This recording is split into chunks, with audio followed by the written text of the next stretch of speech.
A paz do Senhor. Nesta semana vamos fazer um resumo da lição Atributos da Unidade da Fé. Humildade, mansidão e longanimidade. Para haver unidade é preciso humildade. Para haver unidade é preciso mansidão. Para haver unidade é preciso longanimidade para o exercício do perdão. O nosso textuário está em Efésios capítulo 4 e versículo 1, que diz: Rogo-vos, pois, eu, o preso do Senhor, que andeis como é digno da vocação com que fostes chamados. Quer saber mais sobre esse importante assunto? Fique conosco.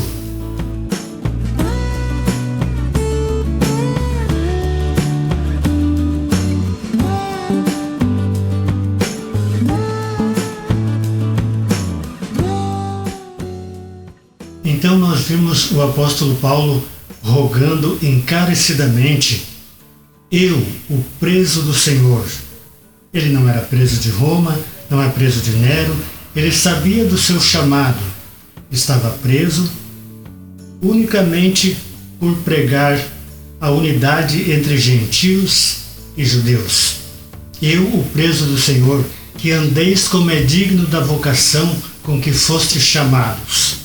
Que andeis como é digno da vocação. Esse andar não é simplesmente um caminhar, é uma continuidade, é no dia a dia, é uma constância. Você ser crente hoje, amanhã, sempre. Você observar a palavra de Deus não só naquilo que lhe é conveniente. Você ter uma constância, você andar. Este é o significado. Que andeis como é digno da vocação com que fostes chamados. E esta vocação não é uma profissão, é o chamado para ser igreja, para ser povo de Deus. Então, rogo-vos, pois, eu, o preso do Senhor, que andeis como é digno da vocação com que fostes chamados. Fomos chamados, fomos eleitos, predestinados, então temos que andar. Temos que ter uma constância, uma dignidade que não foi pouca coisa. Esse chamado não foi pouca coisa, custou o sangue de Cristo, custou um sacrifício vicário de Cristo. Então nós temos que andar dignos desta vocação. Você já parou para pensar? Deus olhar para você e ver você como digno da vocação com que você foi chamado? Então há uma necessidade de uma constância no andar com Cristo no dia a dia. Esta unidade não é uma unidade de uma instituição, de uma igreja, mas é a unidade conquistada por Cristo. Paulo não está aqui dizendo: agora vocês vão criar uma unidade e vão perseguir esta unidade. Agora vocês vão pegar, vão inventar aí uma unidade. Paulo estava falando da unidade já conquistada por Cristo e através de 3 fatores, de 3 aspectos colocados aqui, então vão ajudar a formar esta unidade da igreja, né? Que nós vimos aqui, que é a mansidão, temos também a longanimidade e a humildade. Para haver unidade é preciso humildade. Falando em humildade, nosso exemplo que nos vem à mente é o próprio Senhor Jesus. Para haver unidade é preciso humildade. Falando em humildade, a primeira pessoa que nos vem à mente é o nosso Senhor Jesus, que não teve por usurpação ser igual a Deus, e que deixou a sua glória para se tornar servo de rei, de senhor, assumiu a nossa forma, a forma humana, sujeito às mesmas coisas que nós. Por ocasião da ceia, Jesus chama os seus apóstolos antes da crucificação e lava os pés deles, em sinal de humildade, porque quem fazia isso eram os escravos, nunca o anfitrião.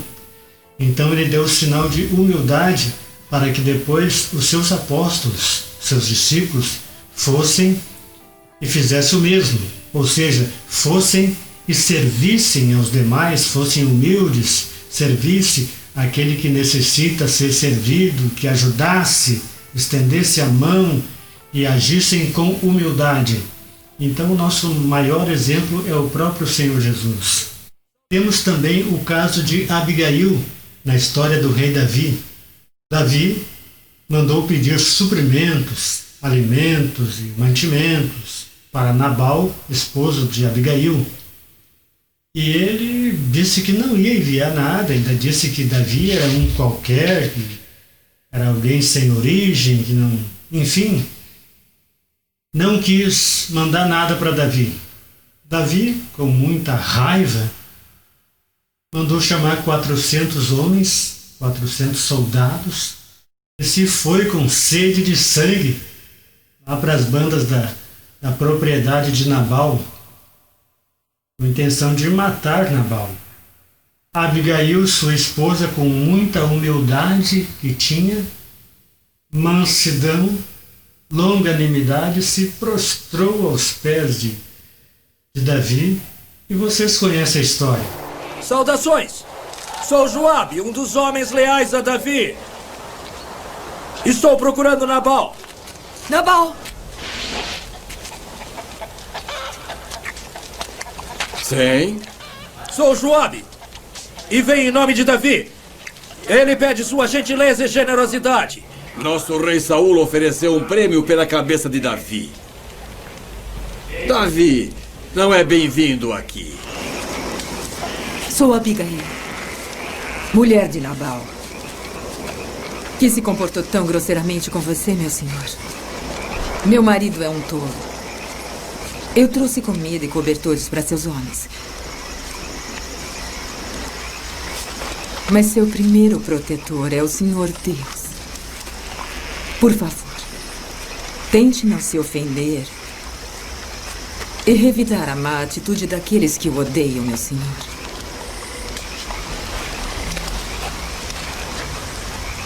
Abençoado seja o Senhor que enviou até mim hoje. Abençoada seja você por suas sábias palavras.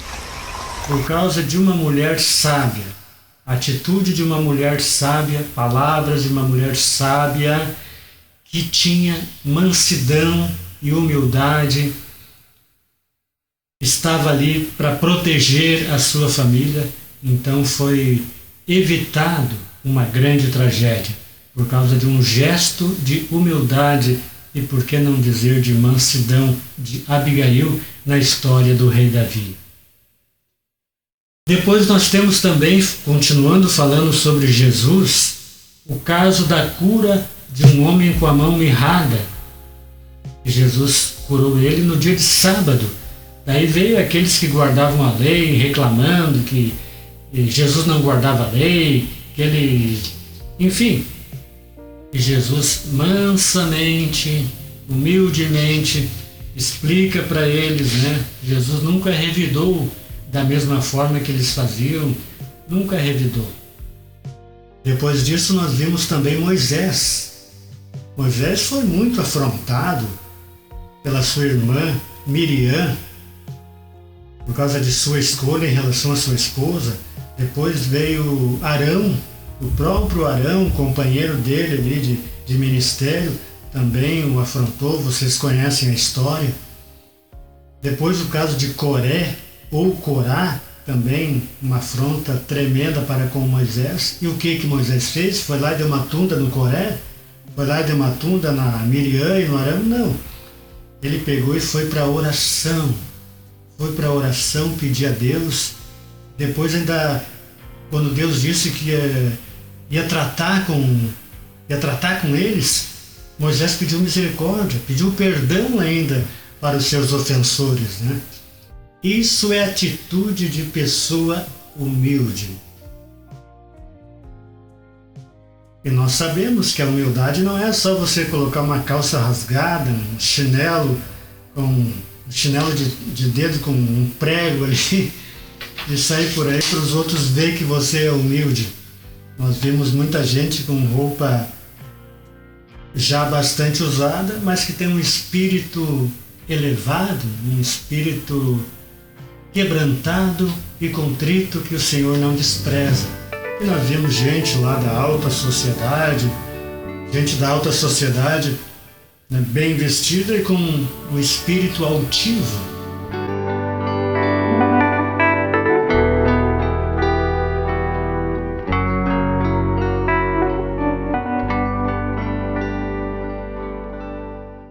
Então nós vimos no ensino de Paulo que a pessoa humilde, ela expressa a modéstia em oposição à arrogância, e sempre pelo bem da coletividade, nunca para um bem próprio, sempre para ajudar os demais.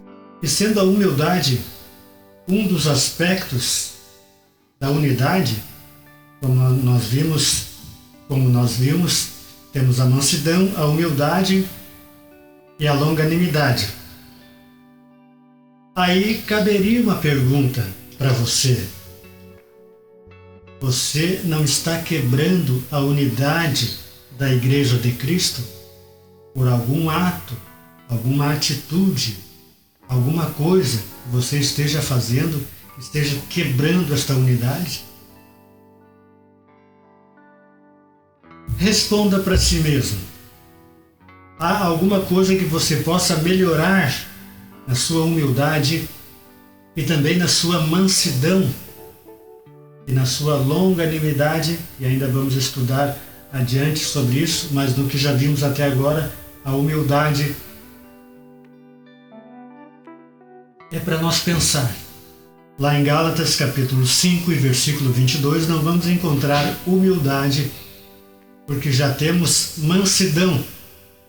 Mansidão em exercício, mansidão em atividade, em ação, já é uma espécie de humildade. Então, se você colocar em prática a mansidão, de algum modo você está em ação com a humildade. Então, podemos dizer que a mansidão, ela deriva da humildade. O termo indica moderação nas ações, bom trato para com os demais e a ausência da precipitação. A ausência de fazer as coisas precipitadas, antes, sem pensar.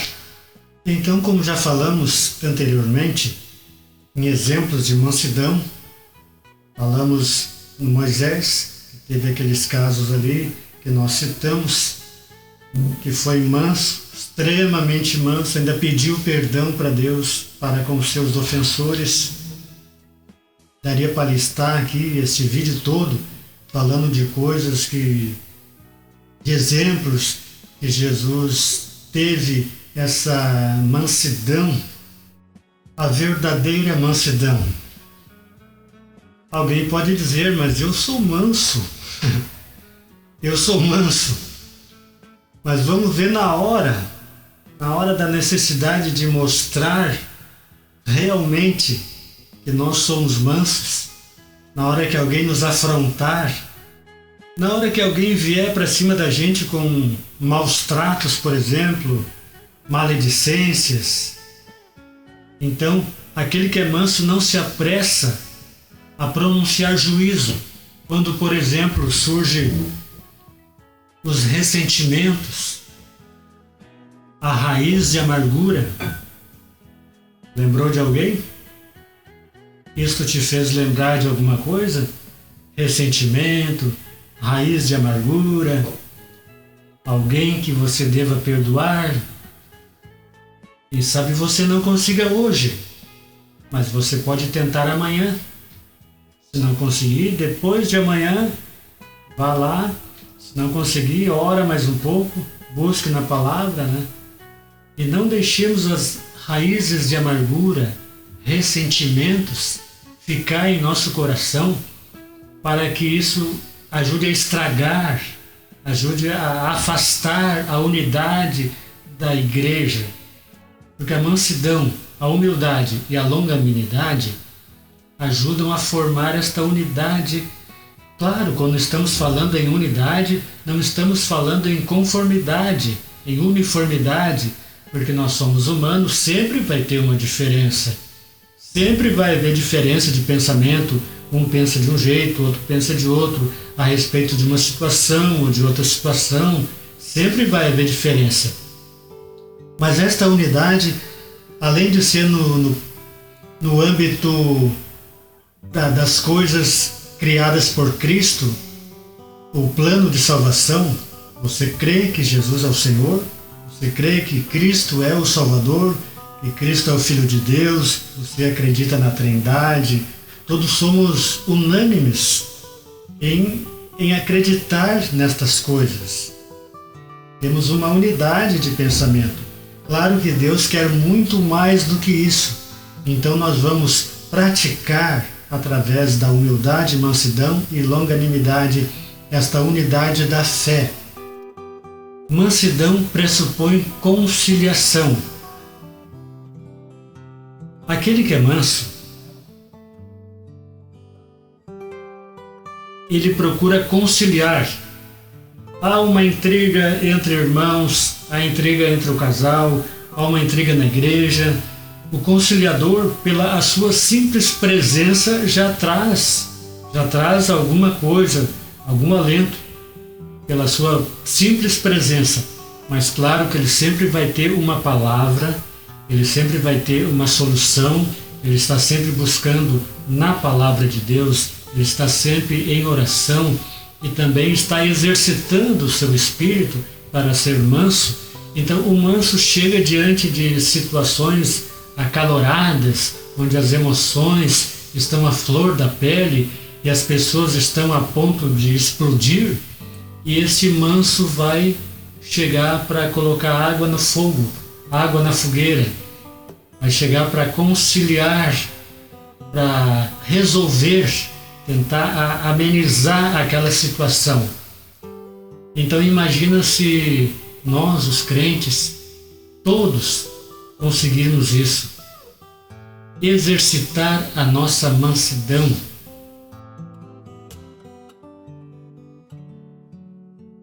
Seria uma bênção se todos os crentes exercitassem a mansidão. Os conflitos da igreja desapareceriam, os conflitos em geral desapareceriam.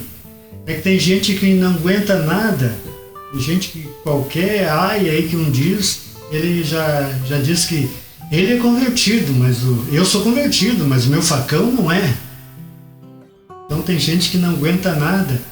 Um diz alguma coisa, olha atravessado, ele já... Então não tem aquele esforço pelo bem maior que é da causa de Cristo. Longanimidade, um fruto do Espírito. A pessoa que não tem longanimidade, ela não tem paciência. Ela não quer nem saber se o fulano ali errou, se o seu irmão errou. Ela já coloca o dedo no nariz e já está acusando, já não tem paciência com o erro do irmão, com o erro da irmã. Não tem longanimidade, que o termo já está dizendo, longanimidade, um longo ânimo de resistir, é uma resistência até que as coisas fiquem no seu normal, a pessoa resistir, uma resistência tamanha. Eu disse antes e volto a dizer, é uma prática. A pessoa tem que praticar e devemos começar hoje. Aliás, deveríamos ter começado já na conversão. Esses fatores que estamos falando e agora sobre a longanimidade, a paciência. Há irmãos que sempre vão necessitar de um ombro amigo, né? Encostar no nosso ombro para caminhar junto com a gente, para levar uma palavra de aconselhamento, orar junto, enfim, ser longânimos, ser pacientes, inclusive com os mais fracos, né? Às vezes as pessoas têm o costume de só falar, né? Falar mal do fulano, porque o fulano anda daquele jeito, o Beltrano anda, né? Nem parece crente, né? Olha o jeito que anda o fulano, né? E a gente não lembra de orar por aquele fulano, de colocar diante de Deus a sua necessidade, colocar diante de Deus a sua fraqueza. Nós não fomos sempre como somos agora, tendo mais experiências com Deus, mais conhecimento da palavra, mais intimidade com Deus. Já tivemos momentos, quando nos convertemos lá, momentos em que a gente não sabia o que era certo, o que era pecado, o que não era, e alguém fez isso por nós, colocou o ombro, teve longanimidade, teve paciência conosco, nos ajudou, orou conosco, nos ouviu e nos aconselhou. E agora chegou a hora de nós fazer o mesmo, porque essas pessoas mais fracas, que erram mais frequentemente, quando estiverem bem, quando conhecerem melhor, também vão lá e vão ajudar outras pessoas a serem pacientes na tribulação, como diz a palavra. Então, isso é muito importante como igreja, como unidade de Cristo. E para fazer parte desta unidade, como a mensagem da lição está dizendo, humildade, mansidão e longanimidade, para que haja unidade da fé, né? Então, existe a necessidade sim de nós praticarmos, não é a partir de agora que a gente vai conseguir, nós vamos praticar, e com Jesus no centro, certamente nós vamos conseguir. Suportando-vos uns aos outros. Então, como já disse, tem uns que não aguentam nada, né? Então nós devemos suportar a carga de nossos irmãos, ajudá-los a levar a cruz, através da oração, de uma palavra de conforto, porque nós sabemos que em dado momento vai chegar. Para isso o apóstolo disse, né? Suportando-vos uns aos outros em amor. Então ele sabia que ia chegar um dado momento, ia chegar uma afronta, ia chegar uma pessoa com maus tratos para cima da gente, ia chegar, enfim, alguma coisa que deixasse a gente irado. Então, com toda a nossa mansidão, com toda a nossa humildade, a nossa paciência, longanimidade, então suportar isso por amor àquela alma, por amor a Cristo também. E se fosse Cristo ali, naquele momento, será que ele ia sentar a mão na pessoa? Ele iria com toda a mansidão ouvir, ajudar, mostrar o caminho. Então, enfrentar esses conflitos familiares, conjugais, na igreja, tudo deve ser praticado para que possamos somar no corpo de Cristo. Não ser mais uma a causar intrigas. E há pessoas que estão ali só para causar tumulto. Pessoas que estão ali só para fazer burburinho. Eles não estão ali para a conciliação, para a unidade da igreja. Eles nem querem saber de unidade. O perdão como premissa do amor. Quando vimos a oração do Pai Nosso, perdoa-lhes assim como nós perdoamos. Então, há necessidade de que nós perdoemos para que também sejamos perdoados. Há uma condição na oração do Pai Nosso, que nós também temos que perdoar aos nossos ofensores para que sejamos perdoados. Se isso for alcançado, nós perdoar aqueles que nos ofendem, às vezes a gente está com a razão e a gente perdoa, ou a gente pede perdão mesmo a gente estando com a razão. O amor é um atributo divino, o principal aspecto do fruto do Espírito. O fruto do Espírito, podemos dizer que seja uma bergamota. Falando em unidade, nós podemos entender bem desta maneira. Imagina uma bergamota, aliás, não precisa imaginar. Veja, uma bergamota, uma unidade. e dentro dela tem 9 gomos. Então, 9 gomos: amor, alegria, paz, longanimidade, benignidade, bondade, fidelidade, mansidão e domínio próprio. Fica fácil de nós entendermos o fruto do Espírito com os seus aspectos. E hoje estamos estudando apenas 3 desses aspectos: mansidão, humildade e longanimidade. Como uma corrente que vai ajudar a formar atributos da unidade da fé. Se existe algum perdão que devamos liberar, façamos, e nós mesmos vamos sentir a nossa alma aliviada. E assim encerramos esse resumo da lição 11. Marcamos um novo encontro para a semana que vem com um resumo da lição 12. Deus abençoe, fique com Deus e até o próximo vídeo. Chama por ti, por mim.